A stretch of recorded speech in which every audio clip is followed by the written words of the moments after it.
कल की market condition तो आपने देखा ही था, बड़ा खौफनाक मंजर वहाँ पर देखने को मिला था और ऐसे इंडेक्स में इतनी ज़्यादा गिरावट हो गई जिसकी उम्मीद करना बहुत मतलब मुश्किल सा लगता है, जबकि मार्केट में कुछ मुश्किल होता नहीं है। लेकिन फिर भी अगर हम एक सोच के हिसाब से बात करें तो हम यही सोचते हैं कि भाई लार्ज कैप में ज़्यादा गिरावट नहीं होती है, लेकिन यहाँ पर तो उल्टी गंगा बह गई है कल के डेट में। क्या मामला है, क्या मैटर है, हम डिटेल्स में बात करेंगे। बहुत सारे लोग लमसम की भी बात कर रहे हैं, न्यू इन्वेस्टमेंट की भी बात कर रहे हैं, बहुत कुछ हम बात करने वाले हैं इस वीडियो में।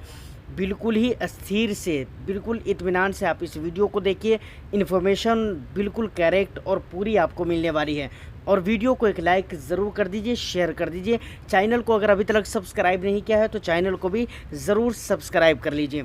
देखिए, अगर सबसे पहले अगर मार्केट में देखा जाए, जो बड़े इंडेक्सेस हैं अपनी जगह पे काफ़ी स्टेबल माने जाते हैं। निफ्टी 50 की अगर मैं बात करूं तो वहां पर 2.09% की गिरावट हुई है।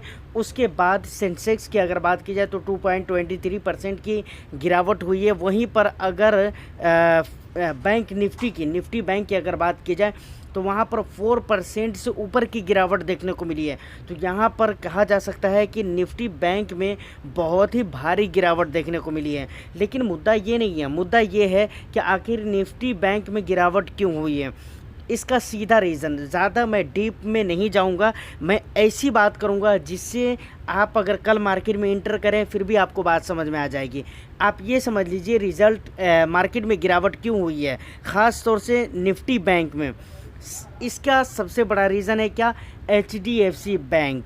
एक्चुअली में क्वार्टरली रिज़ल्ट आए हैं HDFC बैंक के, जो रिज़ल्ट पॉजिटिव थे, लेकिन कुछ संकेत, कुछ इंडिकेटर्स ऐसे हैं जो मार्केट को पसंद नहीं आ रहा है। इन्वेस्टर्स को वो चीज़ें नहीं भा रही हैं, समझ रहे हैं, जिसकी वजह से इन्वेस्टर्स को ये चीज़ें पसंद नहीं। कई सारी चीज़ें, कई सारी बातें ऐसी थी, कुछ उम्मीदें थी, वो सारी चीज़ें पसंद नहीं आ रही हैं।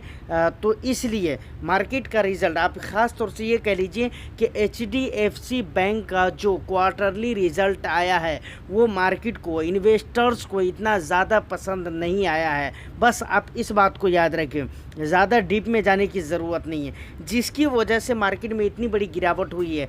आप जो भी बैंक उठा कर देख लीजिए, बैंक सेक्टर जो है बहुत बुरी तरह से वहाँ पर गिरावट देखने को मिली है। ख़ास तौर से HDFC की अगर बात की जाए तो, जो कि बहुत ही स्टेबल कंपनी मानी जाती है। और दूसरी बात, निफ्टी 50 में सबसे ज़्यादा वेटेज है, वो दूसरे नंबर पे कौन सी कंपनी है, HDFC है, लेकिन वहाँ पर ज़्यादा गिरावट हुई है।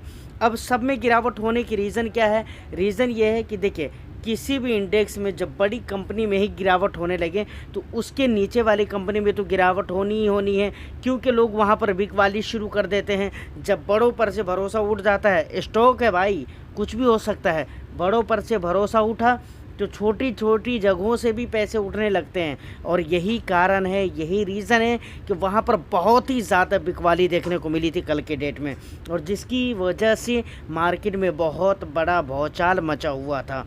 अब बात बहुत सारे लोग लमसम की करते हैं, न्यू इन्वेस्टमेंट की करते हैं। देखिए, अगर न्यू इन्वेस्टमेंट SIP के ज़रिए से करना है तो कोई दिक्कत नहीं है। प्लस जिनकी SIP पहले से चल रही है वो भी ऑलरेडी जो कर रहे हैं SIP, वो अपनी SIP को चलने दो, कोई दिक्कत वाली बात नहीं है। न्यू इन्वेस्टमेंट भी शुरू कर सकते हैं SIP के ज़रिए। लेकिन अगर लमसम की बात की जाए तो ये लमसम का बहुत अच्छा टाइम नहीं था, यहाँ पर आपको लमसम करने की ज़रूरत नहीं थी।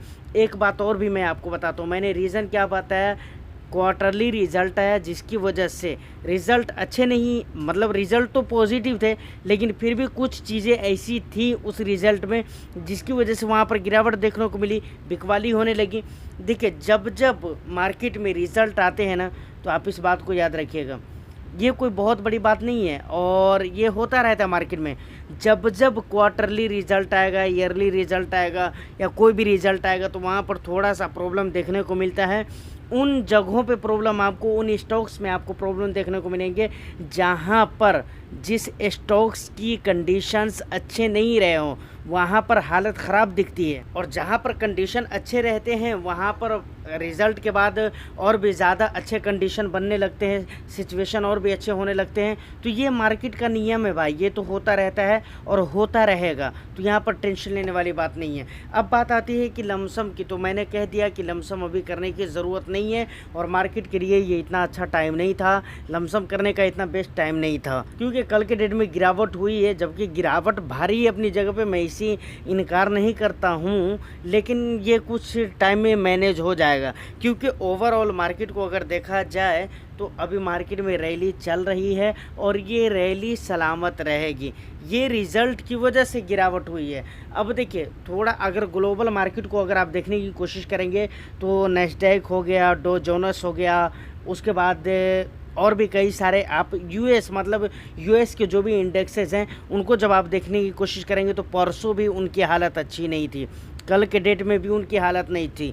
तो अगर ग्लोबल मार्केट की, ख़ास तौर से ग्लोबल मार्केट से मेरा मतलब है यूएस की मार्केट का अगर कंडीशन अच्छा ना हो तो इंडियन मार्केट पे भी उसका इम्पैक्ट पड़ता है। ये एक बार नहीं कई मर्तबा देखा जाता है। अच्छा, ऐसा नहीं है कि इम्पैक्ट पड़ता ही है, कई मर्तबा ऐसा भी हुआ है कि यूएस की मार्केट में गिरावट हो रही हो, इंडिया अच्छा खासा चल रहा हो, इंडिया में किसी तरह का कोई प्रभाव नहीं पड़ता है, ऐसा भी हुआ है। लेकिन अभी तक का ज़्यादातर कंडीशंस ऐसे बने हुए हैं कि जब जब यूएस की मार्केट में गिरावट होती है तो इंडियन स्टॉक मार्केट में उसका इम्पैक्ट कल होकर देखने को पड़ ही जाता है, मिल ही जाता है। सेम डे में मिल जाएगा, या नहीं तो सेम डे में नहीं मिला तो अगले डे नेक्स्ट डे में उसका इम्पैक्ट देखने को मिल ही जाता है। देखिए अब जाते जाते लमसम के बारे में एक और भी बात मैं आपको बताना चाहूँगा। बहुत सारे लोग ये कह सकते हैं कि भाई फाइनेंशियल पूरा सेक्टर हिल गया है और आप कह रहे हो कि लमसम नहीं करना है। तो देखिए मैंने आपको शुरू में ही कहा है, बात सही है, यहाँ पर लमसम करने की ज़रूरत नहीं है। ख़ास तौर से अगर स्मॉल कैप और मिड कैप में अगर आप लमसम को करना चाहते हैं तो मेरे को लगता है कि बिल्कुल ही ये सही टाइम नहीं है, क्योंकि आप वहाँ पर जाकर देखें तो स्मॉल कैप और मिड कैप में बहुत न के बराबर गिरावट हुई है।